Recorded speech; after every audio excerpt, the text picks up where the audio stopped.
안녕하세요. 큐러닝 알고리즘을 활용한 뱀 게임 설명 파트를 맡은 구윤서입니다. 목차는 다음과 같습니다. 이 게임은 플레이어가 뱀의 추격을 피해 가능한 오래 살아남는 2D 생존형 게임입니다. 유니티 기반으로 제작되었고, 파이썬의 강화학습 알고리즘 DQN을 활용해 뱀의 움직임이 학습을 통해 점점 더 똑똑해지도록 설계하였습니다. 게임의 기본 구조입니다. 플레이어는 병아리 캐릭터를 조작해서 가능한 오래 살아남아야 하고, 반대로 뱀은 강화학습 알고리즘을 통해 병아리를 쫓아오도록 설계되어 있습니다. 이 게임은 단순히 도망가는 게임을 넘어 AI가 점점 더 똑똑해지고 플레이어의 행동 패턴을 학습해 효율적으로 추적하는 방식으로 진화합니다. 개발은 유니티와 파이썬을 사용하였으며, 유니티에서는 게임 그래픽과 물리 처리를 담당하고, 파이썬에서는 뱀 AI를 강화학습으로 훈련하여 실시간으로 행동을 전달받아 실행하는 것을 목표로 제작하였습니다. 이제 게임의 규칙과 플레이 방식을 설명드리겠습니다. 슬라이드에 보이는 화면은 실제 게임 플레이 장면입니다. 초반에는 뱀이 단순하게 움직이지만 플레이어의 움직임에 따라 점점 더 정확하게 따라오는 AI의 진화를 확인할 수 있습니다. 또한 콘솔 창을 통해 실시간 서버 송수신 DQN 알고리즘의 리워드 점수를 확인할 수 있습니다. 플레이어는 방향키 또는 WASD를 이용해 병아리를 상하좌우로 움직일 수 있습니다. 게임의 목표는 강화학습을 통해 계속 진화하는 뱀을 피해 가능한 오래 생존하는 것입니다. 뱀은 DQN 알고리즘을 기반으로 행동을 결정하며 현재 상태로부터 어떤 방향으로 움직였을 때 보상이 높은지를 학습하여 점점 더 정확하게 플레이어를 추적하게 됩니다. 게임의 핵심 규칙은 다음과 같습니다. 플레이어 병아리는 뱀과 충돌하면 즉시 게임 오버입니다.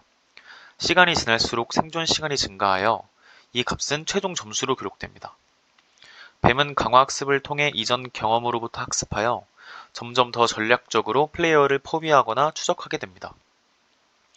또한 플레이어가 사망하면 게임 오버 화면과 함께 점수, 최고 기록, 그리고 다시 시작 버튼이 나타납니다. 다시 시작 버튼을 누르면 유니티에서 씬을 초기화하여 게임이 새롭게 시작됩니다. 다음으로는 주요 기능 및 AI 적용입니다. 화면 속 영상은 VS 코드에서 서버가 실제 동작하는 모습입니다.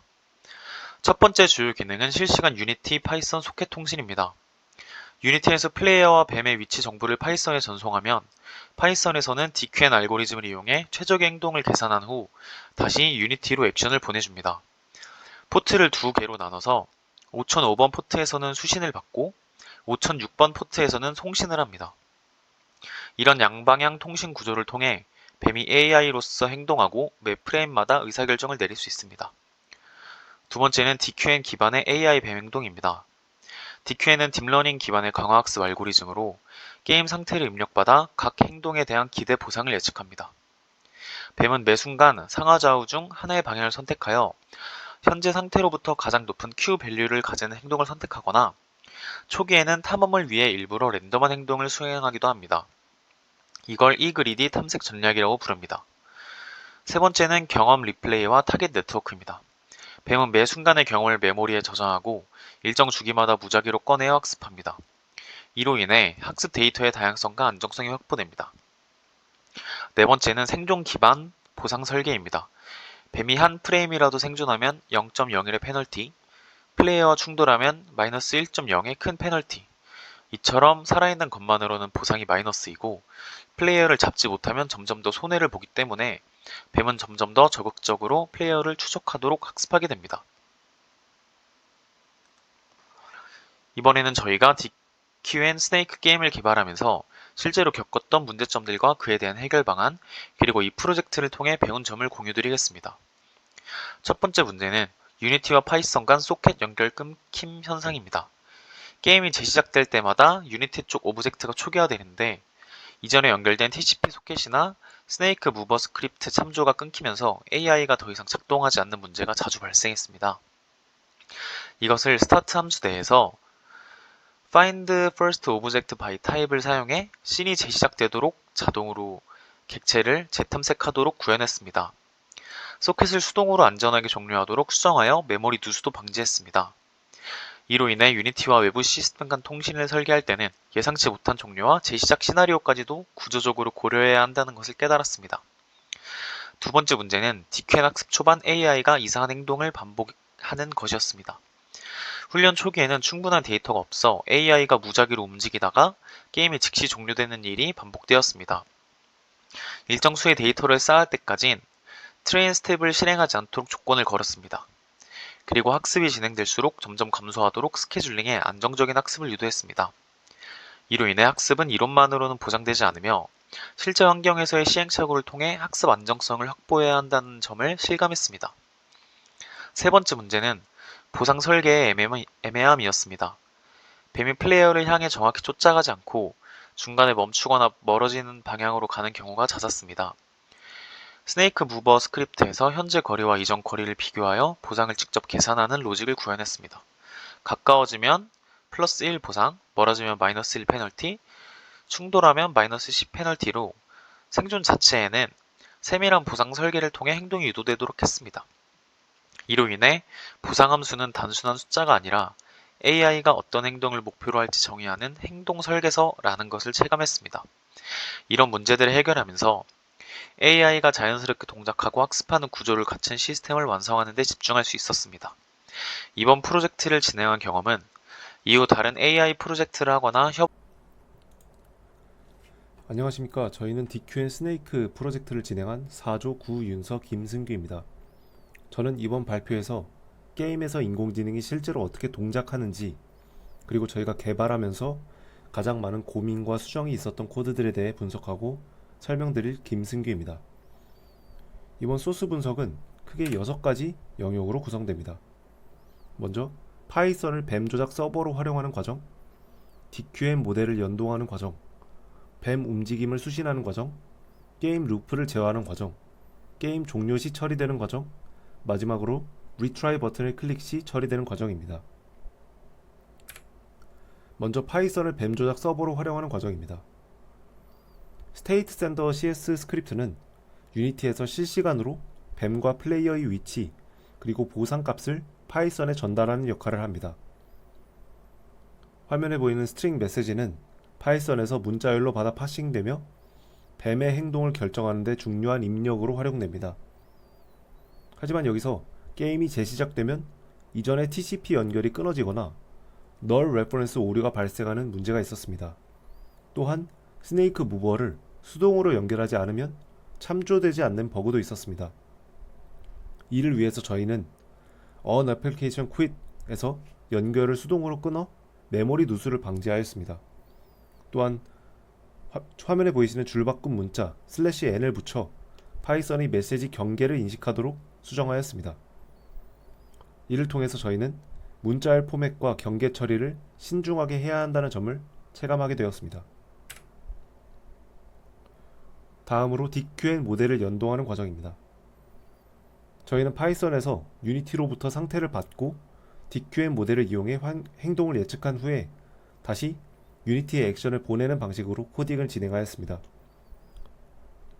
또한 이를 위해서 두 개의 TCP 서버를 스레드로 구성하였습니다. 먼저 왼쪽에 보이시는 핸들 스테이트 서버에서는 상태 수신 및 보상을 저장하는 역할을 수행하였습니다. 오른쪽에 보이는 핸들 액션 서버에서는 DQN으로 액션을 계산 후에 전송하는 역할을 수행하였습니다. 이러한 구조는 NIPS 2013년도에 나온 DQN 구조를 참조하여 만들었으며 타겟 네트워크, 경험 리플레이 버퍼, 이그리디 탐험 전략을 모두 포함하는 DQN 구조입니다. 하지만 여기서 너무 빠른 학습률 또는 부족한 데이터로 인해서 오버슈팅이 발생하는 문제가 있었습니다. 또한 훈련 초기에는 랜덤한 행동이 많아 유니티 상에서 비정상적인 움직임이 발생하는 오류가 있었습니다. 이를 해결하기 위해 저희는 리워드 값을 조정하거나 엡실런 감소 및 스케줄을 도입할 예정이었으나 이는 시간 부족으로 인해 구현하지 못하였습니다. 대신에 저희는 100스텝 이상 경험을 쌓을 때만 트레인 스텝이 작동하도록 조건을 수정하였습니다. 이를 통해서 실시간 시뮬레이션과 AI 학습을 연결할 때 성능 병목과 오차 발생 구간을 항상 주의해야 한다는 점을 깨달았습니다. 다음으로 뱀 움직임을 수신하는 과정입니다. 이 액션 리시버 CS 코드는 파이썬이 보낸 행동을 수신하여 스네이크 무버에 전달합니다. 이후 스네이크 무버의 move with action이 실제로 뱀을 이동시키며 보상도 설정합니다.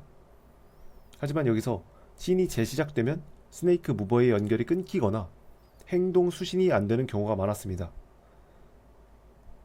또한 여러 액션 메시지가 한 번에 수신되면 파싱 오류가 발생하는 문제도 있었습니다. 이를 해결하기 위해 저희는 left over 버퍼를 두어서 여러 줄 수신 시에 파싱을 안전하게 수행하도록 하였습니다. 또한 스타트 함수에서 스네이크 무버를 다시 찾는 로직을 추가하였습니다.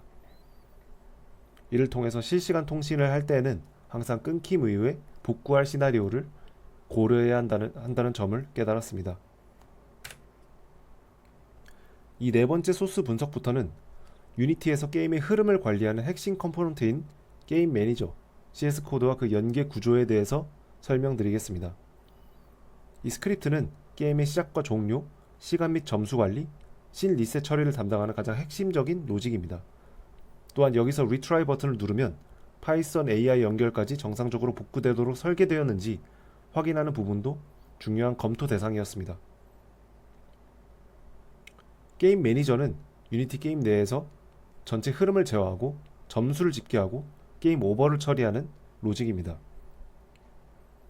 여기서 시간은 1랩스트 타임으로 표현되며 실시간으로 증가하여 UI에 표시됩니다. 게임 오버 시에는 타임스케일 코드로 모든 업데이트가 정지됩니다. 또한 UI가 출력되고 최고 기록이 저장됩니다. 이처럼 유니티의 플레이 프랩스 기능 또한 추가하여서 기록 저장 기능이 가능하며 게임 재시작 시에도 기록이 유지됩니다. 하지만 여기서 게임 재시작 이후에 AI 뱀이 움직이지 않는 문제가 발생하였습니다. 이는 씬 리셋 이후에 액션 리시버에서 스네이크 무버 참조가 재연결되지 않았기 때문이었습니다. 이를 위해서 저희는 액션 리시버와 스테이트 샌더 모두 위에서 정의한 스타트 함수에서 find first object by type 함수를 정의하여 이를 통해서 씬이 바뀌어도 자동으로 오브젝트를 재연결하도록 처리하였습니다. 또한 씬 매니저를 통해서 현재 씬을 다시 불러와 게임을 완전 초기화하도록 수정하였습니다. 단순한 트랜스폼 포지션보다 안정적이며 모든 오브젝트가 초기 상태로 돌아가도록 수정하였습니다.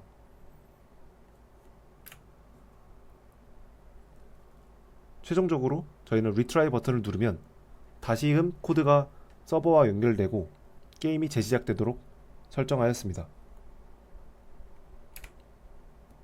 이처럼 게임 매니저 CS는 단순한 UI 제어가 아닌 게임 전체 흐름을 통제하고 AI와의 연결을 유지하기 위한 필수 시스템이었습니다. 저희는 게임을 직접 구현하면서 단순히 코드가 실행되는 것을 넘어서 사용자의 경험과 데이터 흐름, AI 상태까지 모두 조화롭게 설계하는 법을 충분히 배울 수 있었습니다. 이상 저희 발표를 들어주셔서 감사합니다.